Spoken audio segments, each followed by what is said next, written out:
Hi, నా పేరు కీర్తన, ఇది మా స్కూల్. ఇక్కడ నేను ఒక్కదాన్నే చదువుతున్నాను.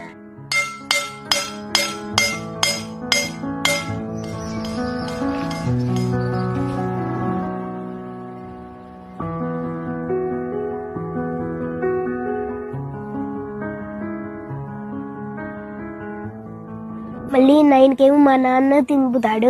ఆ తర్వాత ఫస్ట్ ఏమో ఇంగ్లీష్ చదువుతా, తర్వాత తెలుగు చదువుతా. మళ్ళీ అన్నం తిని వచ్చిన తర్వాత ఈవీఎస్ చదువు. ఫస్ట్ ఏమో మ్యాథ్స్ చదువుతా, తర్వాత ఈవీఎస్ చదువుతా.